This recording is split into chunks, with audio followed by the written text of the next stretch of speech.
বাংলাদেশের রাজনীতিতে এক বিরল দৃশ্য। জাতীয় নির্বাচনে পরাজিত দলের নেতার বাসায় বিজয়ী দলের নেতা।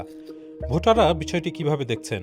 তারেক রহমান আসছে মাত্র 2 দিন হলো। এখন আমাদের আরও দেখতে হবে, বুঝতে হবে। আর গতবার যেটা হলো ওইটা তো ছিল যে কেউ ভোটের মজাটা জানতো না। কারণ আমরা যে রাজনৈতিক পরিবেশ দেখে আসছি এর আগে প্রায় 15 বছর ধরে, তো সেই ক্ষেত্রে এই ধরনের সৌহার্দ্যপূর্ণ নির্বাচন প্লাস অপোজিট পার্সনদের উপর যে একটা মানে এরকম আন্তরিকতা, এরকম একটা নজির এর আগে কখনো সৃষ্টি হয় নাই। সো আমি এই জিনিসটাকে অনেক পজিটিভলি দেখতেছি।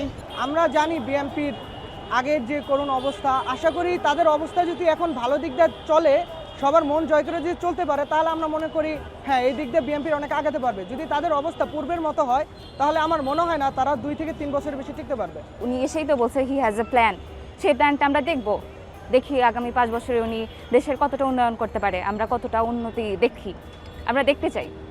শনিবার প্রথমে জামায়াতে ইসলামীর আমির শফিকুর রহমানের বাসায় সৌজন্য সাক্ষাৎ করতে যান বিএনপি চেয়ারম্যান তারেক রহমান। একই দিনে তিনি এনসিপি নেতা নাহিদ ইসলামের বাসায়ও যান। রোববার তিনি ইসলামী আন্দোলন বাংলাদেশের আমির মুফতি সৈয়দ মুহাম্মদ রেজাউল করিমের সঙ্গেও সৌজন্য সাক্ষাৎ করেন। জাতীয় নির্বাচনে বিপুল ভোটে জয়ী বিএনপি নতুন সরকার গঠন করতে যাচ্ছে। দেশ পরিচালনায় তারেক রহমান সকলের সহায়তা কামনা করেন। ভোটের পর বিভিন্ন রাজনৈতিক দলের শীর্ষ নেতাদের মধ্যে এমন সাক্ষাৎকে রাজনৈতিক বিশ্লেষক নাভিন মুর্শিদ দেখছেন ব্যতিক্রম হিসেবে।